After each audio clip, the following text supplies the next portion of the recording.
Hello, good morning. मैं विकास sir आप सभी का वेलकम करता हूं। फिजिक्स में ऑब्जेक्टिव क्वेश्चन का सीरीज स्टार्ट किए हैं। इसमें आज जो है वीडियो नंबर 2 है। तो आज के भी वीडियो में हम लोग 25 क्वेश्चन को सॉल्व करेंगे, जो बोर्ड एग्जाम की दृष्टिकोण से काफी ज्यादा इंपॉर्टेंट क्वेश्चन होगा। तो हम लोग स्टार्ट करते हैं। आज का हमारा सबसे पहला जो क्वेश्चन है, इसमें बोला जा रहा है किसी बिंदु आवेश Q से r दूरी पर विभव। तो यहाँ पे हम लोग को पता है कि कोई भी आवेश रहता है, इस आवेश से r दूरी पर, बिंदु आवेश Q से r दूरी पर अगर विभव पूछेंगे तो इसका फॉर्मूला होता है 1/4πε0 Q बट्टा में r। तो देखते हैं पहला का ऑप्शन क्या है। तो पहला का आंसर हमारा हो जाएगा ए नंबर, ए में ही है। तो पहला का आंसर हमारा क्या हो गया, ए। चलते हैं हम लोग नेक्स्ट क्वेश्चन पे। नेक्स्ट क्वेश्चन जो है, गोले पर आवेश 10 माइक्रोकूलम्ब हो और सतह पर विद्युतीय फ्लक्स पूछा जा रहा है। गोला पर कितना आवेश है, 10 माइक्रोकूलम्ब है और विद्युत फ्लक्स पूछा जा रहा है। तो आवेश यानी Q हमारा हो गया 10 माइक्रोकूलम्ब। यहाँ पे फ्लक्स फाई बराबर गॉस के नियम से पढ़े थे, फाई बराबर Q बट्टा एप्सिलॉन नॉट, फॉर्मूला यही बात पढ़े थे। तो यहाँ पे Q का मान तो 10 माइक्रोकूलम्ब दिया हुआ है और एप्सिलॉन नॉट का मात्रक हम लोग रखेंगे ऑप्शन के अनुसार। तो ऑप्शन में देखिए पाई के रूप में है, तो पाई के रूप में है तो हम लोग को पता है कि 1/4πε0 का मान 9 गुना 10 के पावर 9 होता है। यहां से एप्सिलॉन नॉट अगर ऊपर चला जाता है तो ये सारा का सारा कहाँ चला जाएगा, नीचे आ जाएगा। यानी एप्सिलॉन नॉट बराबर हो जाएगा 1/36 पाई गुना 10 के पावर में 9। तो यहाँ पे एप्सिलॉन नॉट की जगह यही रख देंगे, कितना रख देना, 1/36 पाई गुना 10 के पावर में कितना आ जाएगा, 9 आ जाएगा। तो यहां से हम लोग देख रहे हैं 36 पाई कहाँ चला जाएगा, ऊपर चला जाएगा। तो ऊपर जैसे ही चला गया, आंसर देखिए माइक्रोकूलम्ब में है कि नहीं है। तो आंसर हमारा जो है वो कूलम्ब में है। तो इस माइक्रोकूलम्ब को जो है चेंज कर देना है। माइक्रो मतलब 10 के पावर -6 होता है, यहाँ पे रख दिए। इसके बाद ये हमारा 36 पाई गुना 10 के पावर 9 ऊपर चला गया। 36 पाई है गुना 10 के पावर में 9 है। तो यहाँ पे जब हम लोग गुना करेंगे 36 पाई हो गया, फिर 9 है, 10 के पावर 9 है, यहाँ 1 है, तो 10 में से 6 गया 4, यानी 36 पाई गुना 10 के पावर में यहाँ पे 4 आंसर आ जाएगा। कौन सा ऑप्शन है देख लीजिए। तो यहाँ पे सेकेंड क्वेश्चन का हमारा आंसर हो जाएगा बी नंबर। बी नंबर में 36 पाई गुना 10 के पावर 4, यानी सेकेंड का आंसर क्या हो गया, बी हो गया। चलते हैं नेक्स्ट क्वेश्चन यानी थर्ड नंबर क्वेश्चन पे। थर्ड नंबर जो क्वेश्चन है, इसमें बोला जा रहा है आवेशित चालक के सतह बिंदु पर विद्युतीय क्षेत्र का मान पूछा जा रहा है।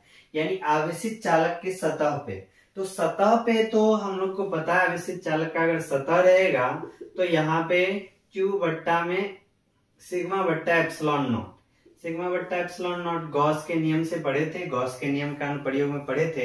यही अगर समतल चादर कह देता तो सिग्मा बट्टा 2 एप्सिलॉन नॉट करना पड़ता। यहाँ पे हमको आवेशित सतह बोला जा रहा है। यहाँ पे थर्ड नंबर आवेशित चालक का सतह है, तो हमारा ऑप्शन कौन सा हो जाएगा, बी नंबर हो जाएगा। सिग्मा बट्टा में एप्सिलॉन नॉट हो जाएगा। थर्ड का क्या आ गया, बी नंबर हो गया। अब चलते हम लोग नेक्स्ट क्वेश्चन पे, 4 नंबर क्वेश्चन। 4 नंबर क्वेश्चन देखिए, यहाँ पे बोला जा रहा है आवेशित खोखले गोलीय चालक के अंदर।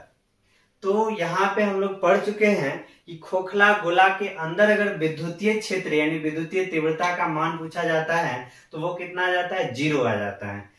आइए विभव पूछता है तो विभव तो 0 नहीं होता है। जो फर्स्ट वीडियो में हम लोग क्वेश्चन भी किए हैं इस पे। तो यहाँ पे हमारा जो 4 नंबर क्वेश्चन है, इसका हमारा आंसर क्या आ जाएगा, सी हो जाएगा। तो इसका आंसर हो गया सी। अब हम लोग चलते हैं next 5 number question. 5 number question में दिया जा रहा है एक आवेशित चालक के किसी बिंदु पर विद्युतीय क्षेत्र की तीव्रता।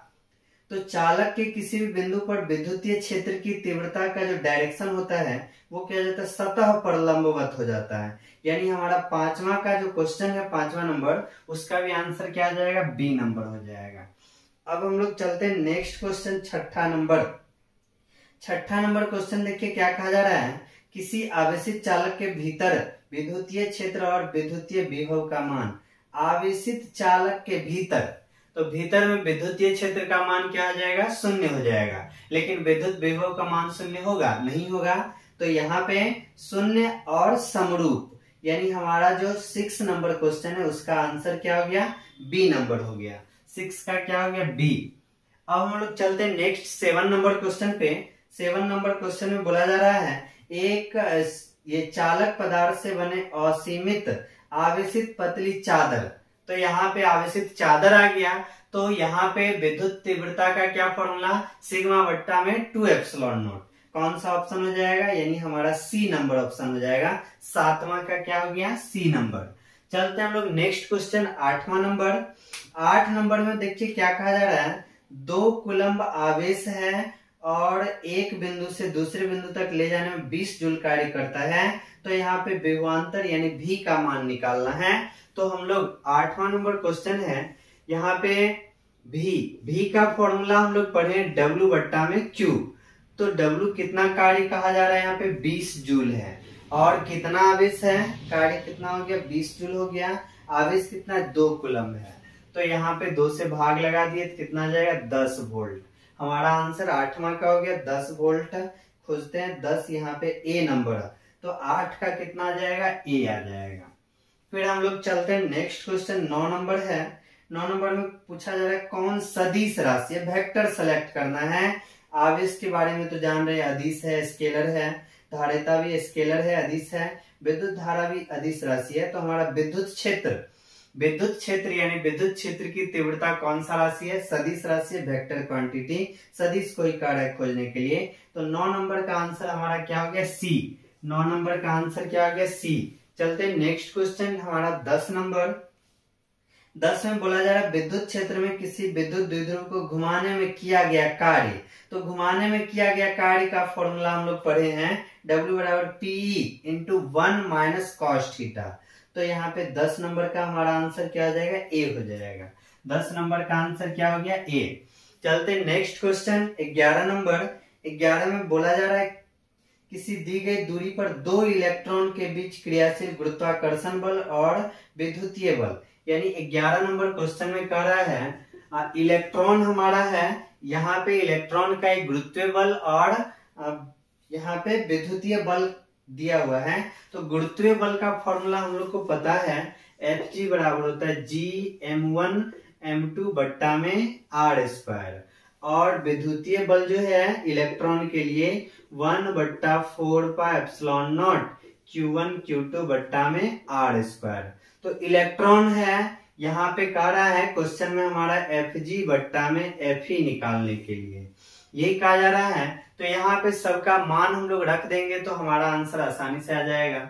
यहाँ पे G का जो वैल्यू है, यहाँ पे फॉर्मूला में हम लोग रखेंगे Gm1 m2 बट्टा में r स्क्वायर हो गया। फिर यहाँ पे 1 बट्टा 4 पाई एप्सिलॉन नॉट Q1 है Q2 है बट्टा में r स्क्वायर हो गया। तो यहाँ पे हमारा r स्क्वायर में तो r स्क्वायर कट ही जाएगा, तो G का वैल्यू रख देना है। G का वैल्यू कितना रखेंगे, G का वैल्यू रख देना है 6.67 गुना 10 के power minus 11 newton metre square KG inverse 2 बताया गया है आप लोग को G का वैल्यू। फिर इसके बाद जो हमारा द्रव्यमान, इलेक्ट्रॉन का द्रव्यमान हम लोग को पता है कि 9.11 गुना 10 के पावर माइनस 31 केजी होता है। फिर इसके बाद 1 बट्टा 4 पाई एप्सिलॉन नॉट का भी मान पता है, 1 बट्टा 4 पाई एप्सिलॉन नॉट का मान 9 गुना 10 के power 9 newton metre square coulomb inverse 2 होता है। फिर यहाँ पे आवेश इलेक्ट्रॉन का जो दोनों का दोनों इलेक्ट्रॉन ही है, तो इलेक्ट्रॉन का आवेश भी पता है 1.6 गुना 10 के पावर माइनस 19 कूलम्ब। सबका मान अगर यहाँ पे रखते हैं, ये अप्रोक्स लगभग 10 के पावर माइनस 42 बट्टा में 1 आ जाएगा। यहाँ पे सबका गुना भाग कीजिएगा तो हमारा आंसर कितना आ गया, 10 के पावर माइनस 42। तो कौन सा ऑप्शन हो जाएगा, डी नंबर। 11 का क्या हो गया, डी नंबर। चलते हैं हम लोग नेक्स्ट क्वेश्चन की तरफ।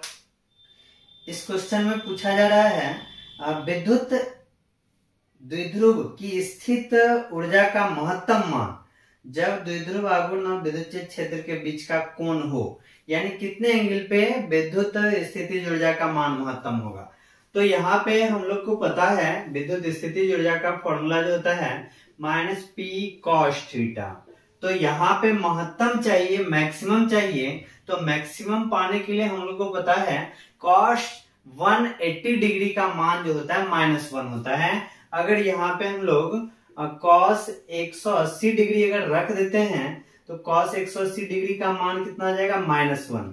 कितना रखना है cos 180 डिग्री, तो यहाँ पे -1 कर देंगे तो यहाँ पे कितना आ जाएगा PE। तो इस तरह से हम लोग देख रहे हैं मैक्सिमम वैल्यू प्राप्त करने के लिए 180 डिग्री हो जाएगा। 180 डिग्री को ही पाई रेडियन कहते हैं, पाई रेडियन मतलब 180 डिग्री, यानी हमारा आंसर जो हो जाएगा वो कितना नंबर हो जाएगा, डी नंबर हो जाएगा। 12 का क्या आ गया, डी नंबर। अब हम लोग चलते हैं नेक्स्ट क्वेश्चन पे। नेक्स्ट यानी 13 नंबर जो क्वेश्चन है इसमें बोला जा रहा है विद्युत क्षेत्र E और विभव के बीच सही संबंध। इसके संबंध हम लोग को पता है E बराबर -dV/dx, यानी 13 का कौन सा आंसर हो जाएगा, ए नंबर। 13 का क्या हो गया, ए नंबर। फिर चलते हम लोग नेक्स्ट क्वेश्चन। बहुत आसान क्वेश्चन है, आसानी से समझ जाएंगे सब लोग। यहाँ पे देखिए विद्युतीय क्षेत्र की तीव्रता का मात्रक पूछा जा रहा है।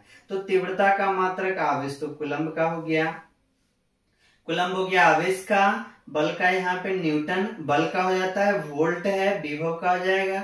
हमको विद्युतीय क्षेत्र की तीव्रता तो न्यूटन प्रति कूलम्ब होता है, यानी हमारा डी नंबर होगा। 14 का क्या हो गया, डी नंबर। नेक्स्ट क्वेश्चन 15 में क्या बोला जा रहा है, घिरे हुए बंद पृष्ठ पर विद्युतीय फ्लक्स भीतर स्थित आवेश का होता है, यानी आवेश के लिए पढ़े हैं गॉस का प्रमेय, फाई बराबर Q/ε0, यानी यहाँ पे आवेश का क्या होता है 1/ε0 गुना होता है। तो यहाँ पे 15 में कौन सा ऑप्शन आ जाएगा, 1/ε0 टाइम हो जाएगा। तो यहाँ पे 15 का ए नंबर आंसर आ गया। फिर इसके बाद नेक्स्ट क्वेश्चन हमारा है 16 नंबर। 16 में क्या बोला जा रहा है, अगर कोई आवेश किसी बंद सतह के बाहर रखा जाए तो विद्युतीय फ्लक्स होगा। पढ़े हैं गॉस का प्रमेय जो है बंद सतह के लिए लागू होता है, अगर बंद सतह के बाहर होगा तो वहां पे गॉस का प्रमेय काम नहीं करता है, वहां पे गॉस का प्रमेय नहीं लगेगा। यानी फाई का जो मान होता है, अगर यहाँ पे कोई भी बंद सतह है, यहाँ पे Q1 है, यहाँ पे Q2 है, बाहर में Q3 कर देंगे तो हमारा जो फाई होगा हर हाल में Q1 + Q2 बट्टा में ε0 हो जाएगा। बंद सतह के अंदर उपस्थित कुल आवेश का 1/ε0 गुना होता है। अगर बाहर है तो वो आवेश होगा ही नहीं, उस आवेश को लेना ही नहीं है। यहाँ पे क्वेश्चन में वही चीज बोला जा रहा है, किसी बंद सतह के बाहर रखा जाए तो बाहर रखेंगे तो विद्युतीय फ्लक्स क्या आ जाएगा, 0 हो जाएगा। 16 नंबर का क्या हो गया, बी में ही है 0 लिखा हुआ, बी नंबर 16 का बी। नेक्स्ट क्वेश्चन 17 में बोला जा रहा है, समरूप विद्युतीय क्षेत्र x अक्ष की दिशा में है तो समविभवी तल जो हो जाएगा yz के तल में हो जाएगा। yz खोजते हैं, हमारा ऑप्शन क्या है, बी नंबर। तो 17 का क्या आ जाएगा, बी। फिर हम लोग चलते हैं नेक्स्ट क्वेश्चन 18 नंबर। 18 में क्या कहा जा रहा है, आपेक्षिक परावैद्युता ε0। तो हम लोग पढ़े हैं माध्यम की परावैद्युता जो होता है ε0 इंटू में ε0। तो यहाँ पे ε0 पूछा जा रहा है तो ε बट्टा में ε0 हो जाएगा। क्या है, 18 नंबर क्वेश्चन है। यहाँ पे आपेक्षिक परावैद्युता ε0 क्या हो जाएगा, ε बट्टा ε0, यानी ऑप्शन नंबर ए। 18 का क्या हो गया, ए। हम लोग चलते हैं नेक्स्ट क्वेश्चन 19 नंबर। 19 में बोला जा रहा है, पी आघूर्ण वाला विद्युत द्विध्रुव ई तीव्रता वाले विद्युतीय क्षेत्र में रखा जाए तो लगने वाला टॉर्क यानी बल आघूर्ण का मान जान रहे हैं P cross E। P sin theta निकला था विद्युत द्विध्रुव के कारण, तो sin थीटा जो होता है वो क्रॉस गुना में, तो P क्रॉस E हो जाएगा, टॉर्क हो जाएगा। यहाँ पे 19 का कौन सा आंसर हो जाएगा, ए नंबर। 19 का क्या हो गया, ए। चलते नेक्स्ट क्वेश्चन 20 नंबर पे। 20 में क्या कहा जा रहा है, पी आघूर्ण वाला विद्युत द्विध्रुव ई तीव्रता वाले, यहाँ पे स्थितिज ऊर्जा पढ़े थे, पी cos थीटा होता है। तो cos थीटा मतलब होता है बिंदु गुना, ध्यान रखिएगा, कंफ्यूज नहीं करना है। बल आघूर्ण पूछा जाए तो P क्रॉस E यानी P sin थीटा होता है, और यहीं पे स्थितिज ऊर्जा पूछा जाए तो P E cos थीटा यानी बिंदु गुना हो जाएगा P डॉट E हो जाएगा। तो हमारा कौन सा ऑप्शन सही हो जाएगा? हमारा 20 नंबर का B हो जाएगा। B में लिखा हुआ P वेक्टर P डॉट में vector E, P sin theta होता है। तो 20 का क्या हो गया? B number. अब चलते हैं हम लोग नेक्स्ट क्वेश्चन। नेक्स्ट है 21 नंबर। 21 में बोला जा रहा है एक स्थिर विद्युत आवेश उत्पन्न करता है। अगर आवेश हमारा स्थिर रहता है तो केवल और केवल विद्युतीय क्षेत्र, आवेश अगर एक समान वेग से गतिशील है तो विद्युत क्षेत्र के साथ साथ चुंबकीय क्षेत्र और त्वरित आवेश जो हमारा होता है विद्युत क्षेत्र, चुंबकीय क्षेत्र और साथ ही साथ ऊर्जा भी उत्पन्न करता है। तो यहाँ पे हमसे पूछा जा रहा है 21 नंबर क्वेश्चन, स्थिर विद्युत आवेश यानी आवेश जब स्थिर है तो केवल और केवल विद्युतीय क्षेत्र, यानी हमारा आंसर क्या आ जाएगा? बी नंबर हो जाएगा। तो 21 का क्या आ गया? B number. चलते हैं नेक्स्ट क्वेश्चन 22 नंबर। 22 में कहा जा रहा है स्थिर विद्युतीय क्षेत्र होता है, तो जो हमारा स्थिर विद्युतीय क्षेत्र होगा वो क्या आ जाएगा? संरक्षी हो जाएगा। तो यहाँ पे 22 का क्या आ गया? ए नंबर आ गया। 22 का क्या हो गया? ए। Next question 23 number. 23 में बोला जा रहा है इलेक्ट्रॉन या प्रोटॉन पे आवेश होता है। बहुत हल्का क्वेश्चन है। यहाँ पे इलेक्ट्रॉन या प्रोटॉन पे आवेश तो पता है 1.6 गुना 10 के पावर माइनस 19 कूलम इलेक्ट्रॉन पे ऋण आवेश, प्रोटॉन पे धन आवेश। लेकिन उस आवेश का वैल्यू जो होता है 1.6 गुना 10 के पावर माइनस 19 कूलम। तो देखते हैं यहाँ पे ऑप्शन नंबर हमारा ए। तो इसका क्या हो जाएगा? ए। नेक्स्ट क्वेश्चन हमारा 24 नंबर। 24 में क्या कहा जा रहा है? एक कूलम आवेश है, इलेक्ट्रॉन की संख्या निकालना। बहुत हल्का क्वेश्चन है। यहाँ पे देखिए इलेक्ट्रॉन का संख्या निकालना, ये क्वेश्चन बहुत बार आप लोग पढ़ चुके हैं। Q बराबर एनी फॉर्मूला होता है। यहाँ पे Q आवेश है एंड इलेक्ट्रॉन की संख्या, E का मान फिक्स है 1.6 गुना 10 के पावर माइनस 19 कूलम यानी n पूछा जा रहा है। Q बट्टा E, आवेश हमारा 1 है, E का वैल्यू पता है 1.6 गुना 10 के पावर माइनस 19। 1 में अगर 1.6 से भाग लगाएंगे तो 0.625 आता है, और ये 10 के पावर माइनस 19 है जो ऊपर जाने पे प्लस हो जाएगा, और यहाँ से एक हम हटा देंगे तो यहाँ पे 6.25 गुना 10 के पावर 18 इलेक्ट्रॉन हो गया। तो खोजते हैं कौन सा ऑप्शन हो जाएगा? 24 नंबर का ए, 6.25 गुना 10 के पावर 18 यानी 24 का क्या हो गया? ए नंबर हो गया। नेक्स्ट क्वेश्चन 25 एप्सिलॉन नॉट का मात्रक यहाँ पे पूछा जा रहा है। एप्सिलॉन नॉट का मात्रक जो है यहाँ पे B number, F metre inverse 1 होता है। यहाँ पे एफ मीटर इनवर्स 1 हो जाएगा। तो 50 नंबर का कौन सा ऑप्शन हमारा? बी नंबर हो जाएगा। तो 50 का बी हो गया। तो इस तरह से हम लोग 25 क्वेश्चन पूरा कर लिए। उम्मीद है कि बेहतर से समझे होंगे। किसी तरह का दिक्कत हो तो निश्चित रूप से बताएं। मिलते हैं फिर नेक्स्ट वीडियो में, फिर नेक्स्ट 25 क्वेश्चन के साथ। तब तक के लिए धन्यवाद।